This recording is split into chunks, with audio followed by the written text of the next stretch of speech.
Welcome to Every Step Podcast. I'm Krystyna Weston. And I'm Judith Beck. Every Step is the podcast where career and life meet.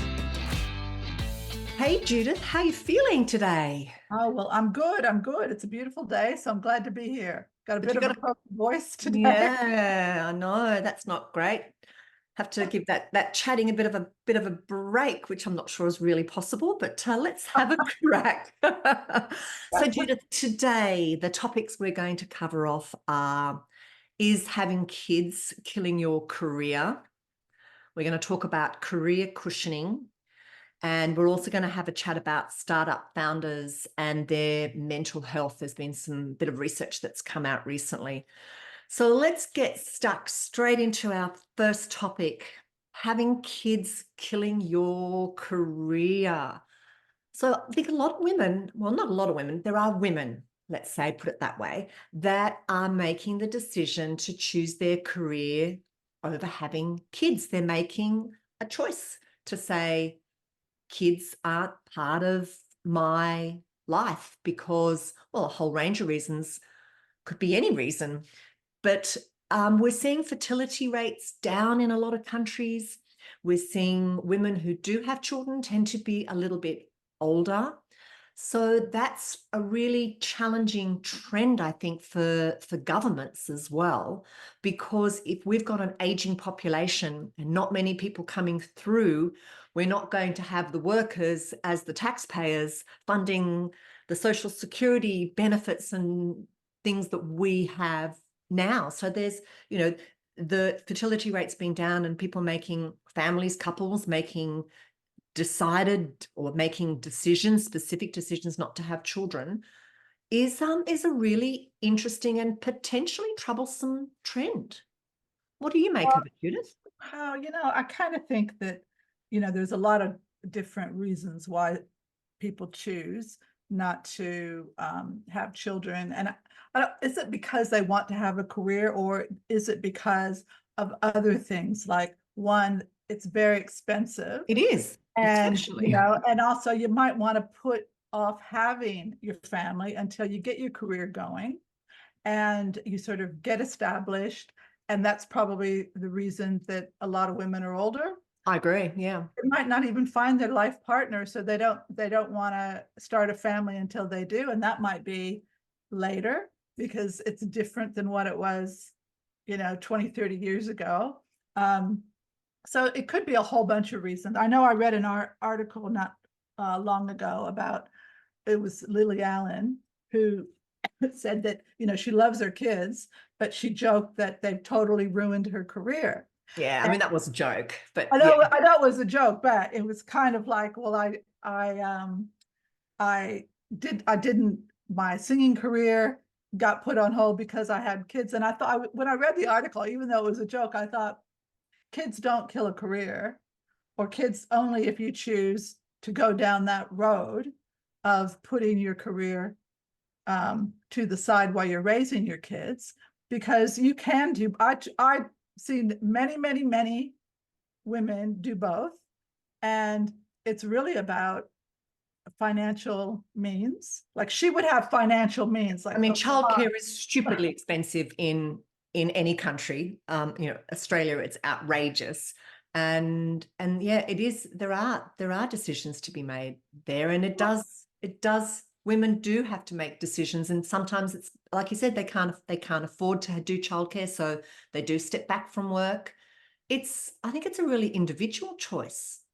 And also too, like, we got to stop putting guilt trips on women. Absolutely. About, that they have to do this or they have to do that. I mean, I come from a family of 5 girls, and they've all been successful in their careers. And I remember one of my sisters who, has 3 very well-adjusted kids who have now gone off into successful careers themselves. Her kids were young, she had a housekeeper who came in and who actually kind of became like a pseudo grandmother as well, because she was so loved by the family. But like, she would come early in the morning, take care of the kids during the day, have dinner ready, and then when my sister and brother came home, they all sat down. It was quality, not quantity, and it was a really good. Now she had the financial means to do that, but she wasn't ultra wealthy. It was still at the beginning of her career. So, and the kids were babies and young. She had a good career, and many people would be that way. And that was very fortunate for her. But you've got to actually focus on how you're going to do it. You can have it all, but you just can't do it all. And to say that you can't have a successful career, or you didn't have the career because I decided to look after my kids, actually makes other women feel guilty. It actually makes other women think, oh, okay, am I supposed to not work? Because if I do work, then my kids are going to. It's such an individual choice, and I don't think we should be guilting or shaming anybody for their decision. If that's a decision not to have children, for whatever reason, I know some couples that are making decisions not to have children because they don't want to bring children into a world where there's global warming and all sorts of other issues going on. So they're making those decisions, but we shouldn't be shaming anybody for the decision to have a career. And I remember feeling really challenged in terms of being a young mum, and I was eager to go back to work, but I really felt guilty when I was at work, especially when I wasn't enjoying my job, thinking I should be with my child. But we shouldn't be shaming anybody or making anybody feel bad for whatever decision they make. It's their choice. It's their choice, and you don't know all the circumstances. And let's face it, not everybody's meant to be a parent. Yeah. They may be good at being something else. And, then you see people who have, 5 or 6 kids, and they're the most awesome parents, and they love kids, and they're great at nurturing and caring, and that's great for them too. So just like women or fathers who choose to stay at home with the kids, we shouldn't judge them and say, oh, they don't have a career, they're not working, because they're working very hard at raising their family. And same as the women and the men who go to work and choose not to have a big family or family at all. It's their choice. We got to stop being so judgmental all the time.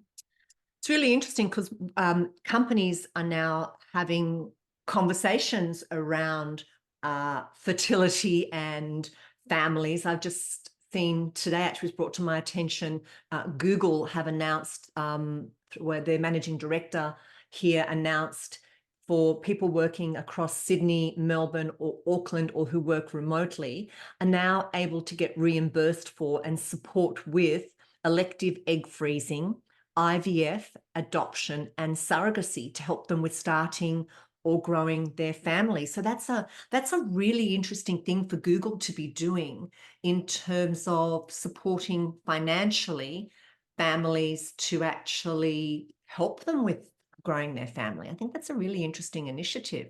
That's a great initiative, because I over the years have seen so many friends and people who have worked for me as well, who have gone through IVF a number of times, and it's so costly. It's expensive. It's ridiculous. Not only is it a horrific emotional journey for a couple, but it's financially devastating because each round is really costly. Exactly. And a lot of times people wouldn't tell their employer that they're going through IVF. No. So they don't know the struggles that they're going through, or the emotional impact that they might have when it doesn't work. And so if the company knows and they're aware, then they can be more supportive and more empathetic when someone is going through. And when, I can't express enough that when you are bonded to your organization because they've taken time to care about you and support you, they're going to be a loyal and productive employee. Absolutely. For the long term. Yeah. They're going to tell all their friends, they're going to be happy where they're at, they're going to think twice about going somewhere else if they're headhunted, because they're going to think, no, this company has got my back. And this has got to be a acquisition and retention strategy, doesn't it? Because why else would an organization do this for their people? And this is once again another example where work and life are being collapsed into each other. We've got this real merging now where employers are taking far more interest, seemingly, in our personal lives. Yeah, absolutely. Absolutely. So I'm look at the moral of the story is to have kids or not to have kids. It's a personal choice.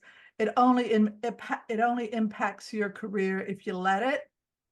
And and it only impacts the raising of your children if you let it. In other words, it's up to you how you organize yourself and organize the process and get support and do what's right and good for you and do what's right and good for the kids. Because if you're working, the kids aren't going to be disadvantaged unless there's no quality. Yeah. Unless there's no care. And there's, yeah. I mean, I think there are some challenges because we're really talking about more affluent families with parents who are executives. But if the parents don't have high-paying careers, let's face it, the cost of childcare, you're actually bringing home virtually nothing extra after tax, or sometimes even you're paying the childcare centre to go for the privilege of going to work. So a lot of people will make that decision to stay at home. And I mean, there are enormous numbers of statistics that talk about the lack of superannuation that women have as a result of the fact that they hadn't been in the workforce as long because they took time out to have children. And yes, women do have periods of time if they make those decisions that do have to come back and build up their career. So there are real consequences if you choose to stay at home. But that doesn't mean to say that without the right intention and the right coaching and the right mentorship that you can't pick up those lost years by showing a level of aptitude and interest and engagement in the work that you're doing. Yeah, absolutely. Absolutely. So, I mean, that's the key, having the right support and the right people behind you that can advise you and that can help you through the process. Because really, I mean, when you and I were starting out, we didn't have anything to look at. We couldn't just Google stuff and what do we do and how this. It was really whoever was in our little group, isolated group at the time, rather than this global type support. But it's only going to benefit you if you take advantage of it. Yeah, because I think the biggest issue is our own confidence. It's if we've been out of the workforce for a number of years, we kind of have this imposter syndrome, and it's like, well, I'm not able, I'm not clever enough, or I'm not up to date, and that's all our own BS in our heads, because the stuff is actually, there's a lot of stuff in business and in leadership and in management that is common sense, and if you've got common sense, everything else will take care of itself. Exactly. Okay, Judith, let's jump to the next subject. Career cushioning. There's this term that's come out of nowhere called career cushioning. And I think it's really about trying to make sure that you've got a plan B if something goes wrong. And I don't know why this term has suddenly been coined, because from my perspective, isn't that what you do in your career? Like, your career is never certain. You never know when the next restructure is going to be. And for me, it's just a fundamental thing around having your networks and making sure your CV's up to date, and being engaged with other organizations and having conversations with other execs in other organizations to maintain your networks, because you never know where your next opportunity is coming from. So I don't know why this whole career cushioning term has just kind of popped up out of nowhere. There's always new buzzwords for the same old thing coming up every day. I mean, this is just simply plan B.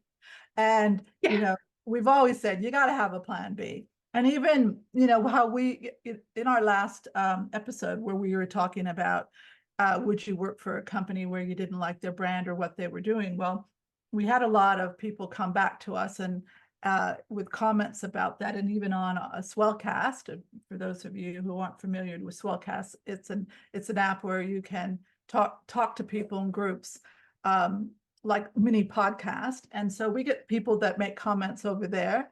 And one of the comments was basically, well, it's not that easy just to break away from an employer that you don't like, because financially it's not possible. Sure. And, we're kind of stuck in a rut kind of thing. So, and what I've always said with everything, from every part of your career, from your 20s, 30s, 40s, all through your whole career journey, you need to have a plan B, and you need to be ready for anything, because it's not just about whether or not you like your employer, your boss, or whatever. It could be You might be made redundant. Who knows? yeah, anything.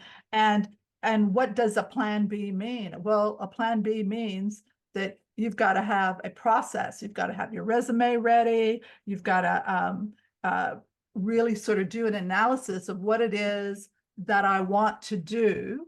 Keep doing a reanalysis of what you want to do every single year. Do I like where I'm at? Where am I going? How do I get there? What skills do I need? And that's key. The whole skills, I think, is really key. That's right. So you've got to put that plan in place. And then you've got the people who want to work in corporate life. And so they've got to have that plan B of what I just said. And then you've got the people who think, I don't want corporate life. I want to start my own business.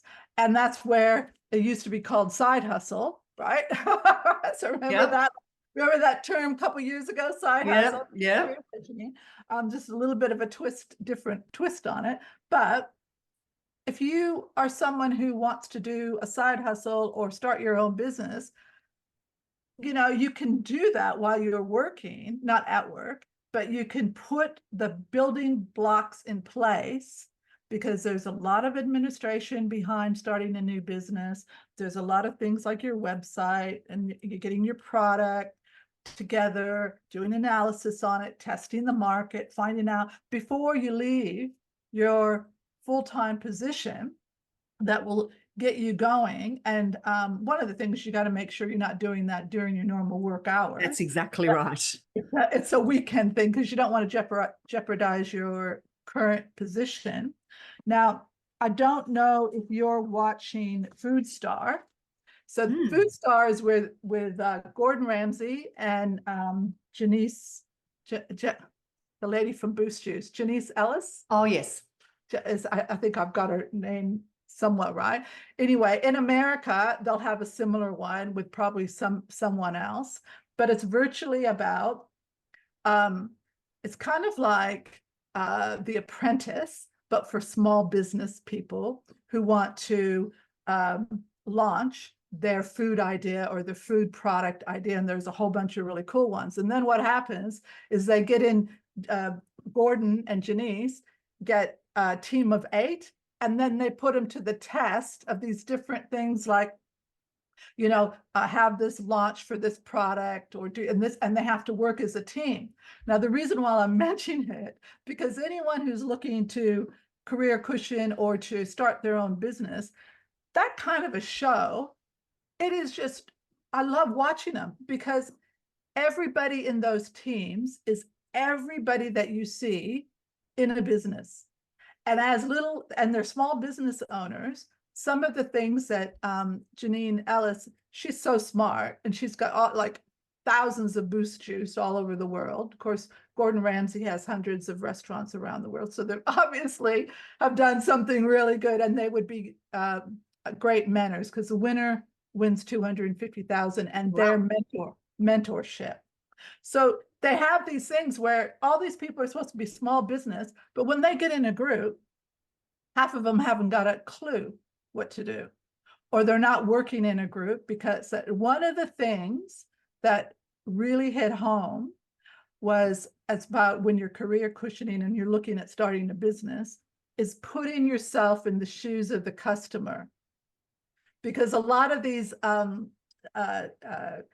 things that they've been doing, when they're going through the exercises of the team, they do it all. They project management, get it out there. The product's ready to go, the event's ready to go, but they don't sit back and think, what's the customer going to think about this? And that's critical, right? If you don't have product market fit, or if you're not appealing to your customer, if you haven't managed the customer journey, that's a fail, right? That's a complete fail. It's a big fail. And the thing is that if you leave your job because you think you're going to go out and launch this new product and you haven't looked at all the different things that you need to do to be successful as a small business owner, you could be looking at no income for a long time. Well, that's a really good segue, Judith, to the third topic that we wanted to kind of cover off, which is startups and the mental health of founders. And I think the issue is in part because people haven't done their homework, they haven't done their research, or they don't have they underestimate the entirety of the business skills that they need to go into a business on their own. The bit of research, so this is an article that came out in an online newsletter that I subscribe to called Sifted, because I'm in the startup entrepreneurial kind of space. And the people from Sifted recently did a review or a study and interviewed a whole bunch of startups and founders, and they found that 45% of founders recently told them that their mental health was bad or very bad right now, and that many founders were pushed to the absolute brink in the last year. That's a really big statistic of people that are struggling in business for a whole range of reasons. Some of those are economic. We've had a really high interest rate environment. People aren't spending in the way that they were. VCs have pulled back money. We're still finding our feet post-COVID. The things that were on an up and up pre-COVID are not so much on the up and up now. In fact, there's challenges for a whole bunch of reasons. So we've got all these founders who have come in, and it's hard. It's hard juggling your personal life alongside your career or your business life. The two get collapsed in together. You want to push, and because you want to be successful, so you push and you push and you push, and you put your personal health on the line because you're pushing so hard. You won't give yourself a holiday. I'm speaking from experience here. You don't give yourself a holiday because you're guilty to take a holiday when you think you should be working because there's not enough income coming in the door. So how could you possibly be entitled to a holiday or to spoil yourself? So it's really, really challenging being a startup founder. And there's a whole bunch of additional things that I think founders need to consider, one, before they walk away from a stable job, and before they actually take on whatever it is that their passion play is. It's a bumpy road. And you've been there too, Judith. You've been there too. Yeah, I've been there too. And the thing is that even looking at the people in the show, there's not one person on either of these two teams that I would go, they've got it all together. Because what people need to realize when they start their own business is that you need to know a lot about a lot of different things. And if you don't have a strength in something, you've got to be prepared to get somebody in to do it for you, or you're going to be trying to do way too much. And that's where that burnout comes from. That's right. It's very, you can't, one of the things that I always had when I started my businesses is that there's no way I'm going to work on the weekend. It was just a rule for me. And there's no way that any of my staff are going to work on the weekend either, unless we were doing conferences, which was 25 years later. That's a whole different ballgame. But in the early days, it's like, okay. And the same with consultants. Work like hell during the week.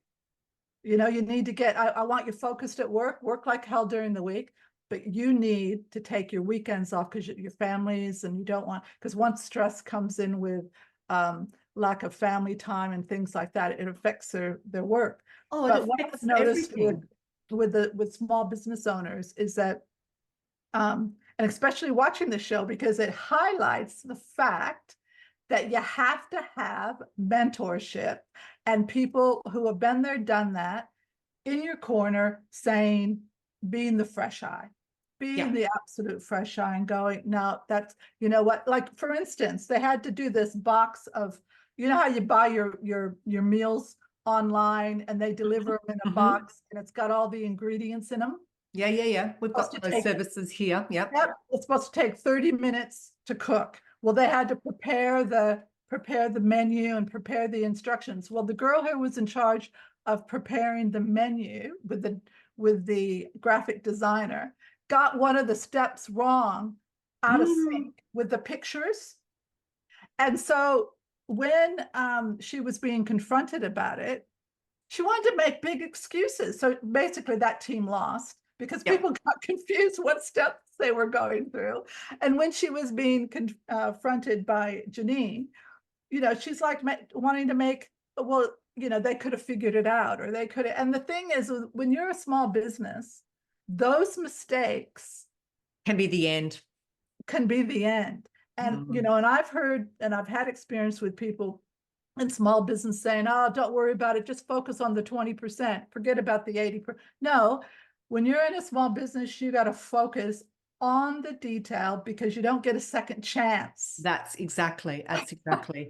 And you know, that mentorship piece is really critical, and it's that support to know when to keep going, and it's also the support to actually understand when to walk away. Another thing in this survey from Sifted was that 49% of respondents to their recent survey said they're considering leaving their startups, or you know, walking away or shutting down their businesses. And I think there's this stigma attached to closing your doors, and I think we need to be better at framing failure in a different way as a learning, and as an achievement, and having the courage to say, actually, it's time to move on now, and to take that stigma away from it. I think there's almost a little bit too much. We've got to, you know, fall over the finish line, you know, dead almost, to be successful. And I think there's as much power in understanding when it's time to walk away and save your marriages, your relationships, your friendships, your health, because these times are super, super stressful. Knowing when to say enough is enough, because most startups are not successful. That's exactly right. And the first 3 to 5 years is a big indicator. And that's also another thing about the career cushioning side. It starts saving for the rainy day, or saving for that launch, or to make sure, because chances are in the first 6 months, maybe even a year, you might not make a lot of money. You know, it will take you. So you need to, and that was one thing that I always did early in the career. And soon as I could do it, soon as the business was getting going, and I would say probably that was after about the 3rd year, I started socking away money into the rainy day account, and I always had a year's overhead. And because there's always peaks and troughs in the, you know, in the economy, there's always going to be peaks and troughs, no matter what business that you're in. There's always going to be those peaks and troughs, and you've got to save for that rainy day so you don't come under pressure to lower your fees, lower the price of your goods. I never had to lower our fees ever, and that always did it held me in good stead, because once you lower them, it's hard to get them back up. Yeah, And absolutely. you know, you're not reducing the service. So why should you lower your fees? But this is where I think small business owners and people thinking about this, well, there's one, they need to have support. You need to have support. It's Stop always thinking going that to take longer than you think, and it's going to cost more than you expected. and you're going to be doing things, and a lot of corporate people don't get this. When corporate people leave corporate and then start their own business, they've been used to having people around them. They forget it, and it's up to them to turn the lights off and turn them on and do the accounts and do all that stuff, which they hate to do. Yeah, you got to do your own Xero, you got to do your own Bass, you got to do, you know, your own cups of tea. That's exactly, and you start letting those things slide, it will start to affect. So you have to be prepared to be basically the jack of all trades for a while, and not think that you're above it. that you're above doing it. And then as soon as you have enough money to be able to pay someone, like one of the things I probably would do is I would be paying someone to do my social media, especially if I was, an older person that wasn't inclined to doing, because the younger ones can do that social media so quickly and like 100 times better. So if you can direct someone to do your social media under your guidance, because you want to make sure your brand is taken care of and that they're doing the right thing, get somebody to do that one. Get someone to do your accounting or your books when you can do that. There are things that you can delegate that people are better than you are, but you've got to but in the beginning, you're not going to have the money to be able to You're do that not. So you're going to have to do it all yourself or with your yourself. co-founders, or divvy it up with your co-founder or co-founders. And you need to make sure that between you, you've got the skills to get the job done, because it's And not that's not such a bad straightforward. thing.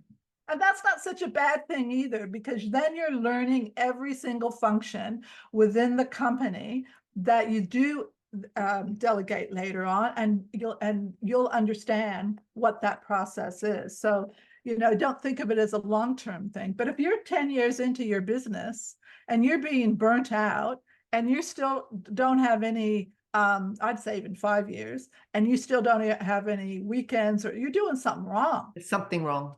You're doing something wrong. You got to have a look. If you're not bringing the money in, like Krystyna said, it's the mature, brave person that can say, this is not working. It's time to shut the doors. And because I'm not going to lose my house and my life savings and everything else to keep this going. If you can't see light at the end of the tunnel. Yeah. And that's when you really need to have a good mentor and talk to other people so that you can get the right guidance, because there always is that, am I just on the precipice? And I think that sometimes it can sometimes be the truth, but it's often the illusion. I'm just on the precipice. I'm just around the next corner. I'm going to make it big. I'm going to be the next unicorn.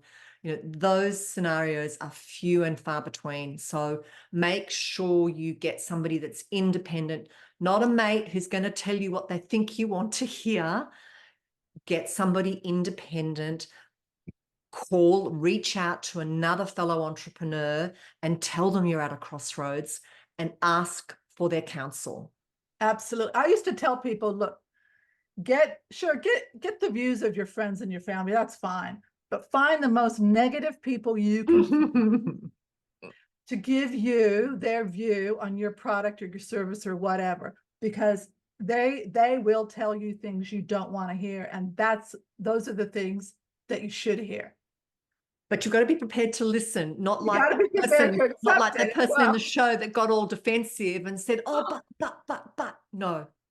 Absolutely. I mean, there's several on that show that are, it's everything, all the problems. And with one, Gordon Ramsay said, all you do is talk about all the problems with no solutions. Does that sound familiar? All the problems with no solutions. And, and you can't be that person, because especially if you want to be a leader. So, they've got, and then they have, the other one I love, he got let go last night. He was the person where Janine saw that he didn't contribute. So remember when we were talking about, and I was saying in one of the episodes that when people get made redundant, when companies go through a big redundancies, there's this whole group of people who think, I'm just going to sit back and shut up and not do anything, and then I'll be okay. I won't be. And those are the ones that end up getting made redundant. Because they're the invisible ones. So she said to him, you didn't do anything wrong, but you didn't do anything. You didn't contribute. So therefore, I'm not going to invest in your business. And, and that's true. Well, at least if you make a mistake, at least you spoke up and tried. Yeah. Tried. And so that I think is, this, like those types of shows I love, because you do learn some business things on it, and you get to see people in a real life situation trying to promote their business.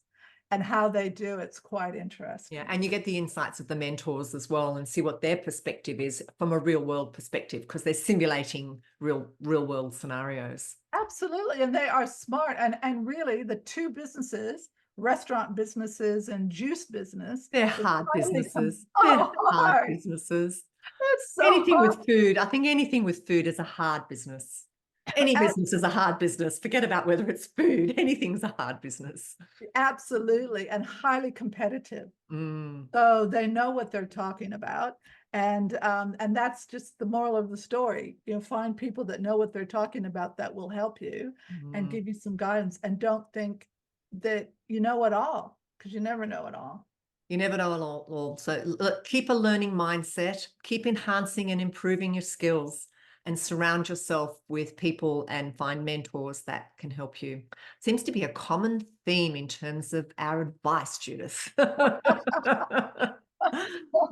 I mean, really, if people don't get that, I don't understand, like, seriously. But there are people who will think, no, I know what I'm talking about. And that's fine of passion, if you've got that passion. But if you don't seek out some advice or some guidance, then you don't even know, what the other what other people think. And you still may go and do it your own way and go, no, I'm going to do it my way. But that's fine. That's fine. But don't be blinded. I have this expression. I have a family member, and we've nicknamed this family member an Ask hole. And the reason why we've nicknamed this family member that, I won't say it too quickly because it may come out the wrong way, is because this person always comes and asks lots and lots of questions about what they should do in this business scenario and that business scenario and this situation and with this problem and the other problem. And then this person goes off and does exactly what we told this person not to do in the first place. And the outcome is exactly as we predicted, because we've got just a smidgen more business experience than this particular person. So there you go, folks. A new expression, an ask hole. A person who asks lots and lots of questions but never takes your advice. I wonder.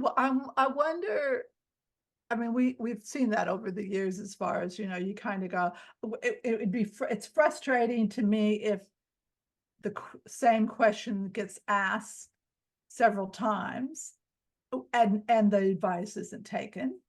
And you do kind of go, well, what are they thinking? They're thinking, is the advice too hard?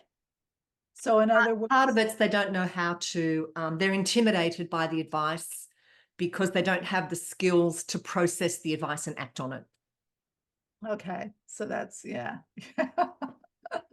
Well, they got to live and die by the sword, I guess, their own. Correct. You stop giving advice after a while, don't you? There's just no point wasting your breath. I'd rather have a drink with them than a business conversation with them. Hey, I know that this wasn't one of our topics, but I just remembered that you had sent me something about Sam Moiston and the Governor General appointment. Mm-hmm. And that article from that journalist that was just scathing on him, which I was very surprised. And my view, so for those of you who are listening that from other countries, from America, there's a Governor General that gets appointed by the King under the recommendation of the Prime Minister. And so they've just appointed a lady who will start in July by the name of Sam Moiston. And she's the second female who has gotten the position.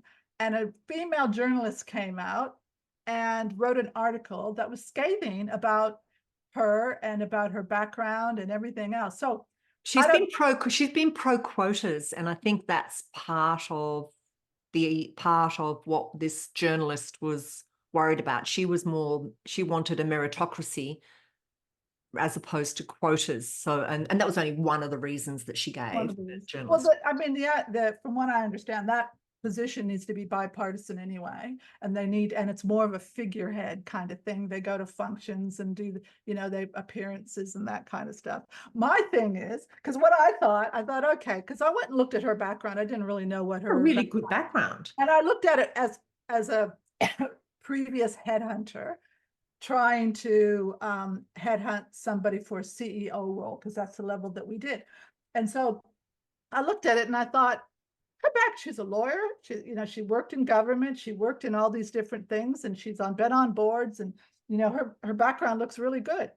And I thought to myself, did the journalist go and look at the background of the current governor general and compare, or any of the other ones?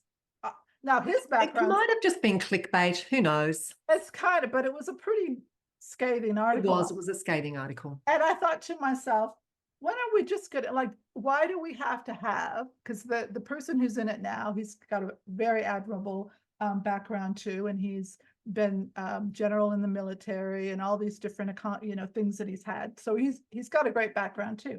But one of the things she said in her article was something like, she's never even managed a P&L. P&L, yeah. And all she's had is a group executive role within a major financial organization. And do you know how senior that role is? Pretty senior. Pretty darn senior, right? And I thought, well, okay, so where did he run a P&L? Yeah, I don't know. Maybe it was just trying to sensationalize an appointment, and look, it might have been politically motivated, because I think Sam Weston might have been pro the Voice vote, and so I think it's all being politicized, to be honest. It probably has, but it's kind of like, when are we going to get to this thing where, okay, if someone gets appointed, just say, good for you, you got the job, now let's see how you do. Yeah. And if you don't do a good job, then we'll criticize you doing a bad job. But like starting, it's this negativity. Yeah. And it's like, good for you, Sam, for getting it. I hope you do. Absolutely. I would have questioned more, if I was the journalist, why we need the position. Oh, well, that's a whole other story. No, she's Exactly. actually, I think she's pro the Republic as well. So it's really interesting that she's taken a position representing the king, when I think she's pro Republic. So anyway. And there's like a staff of like 80 that go with that, from what I saw on the internet. And also salary levels about, well, they quoted like 475, plus you get to live in this beautiful house if you want to, and all this other stuff. You And get everything else, yeah, the cars and all, but it's and the travel, and you sort of think that's a lot of taxpayers' money. And what do we need that for? That would be the question. That's a completely other conversation that we've had referendums on and hasn't passed muster for whatever reason. So hey, talk about career cushioning. Yeah. Sounds like, on that note. On that note. We'll see you all next. Oh, well, you'll hear us. I keep saying see, and we don't see people. They hear us. Oh gosh. Bye. Bye. See you later. For more information about Every Step and our guests, head to everysteppodcast.com. To be notified of new podcasts, please subscribe via your favourite listening platform. And of course, follow us on social media and direct message us to share your ideas about guests or topics.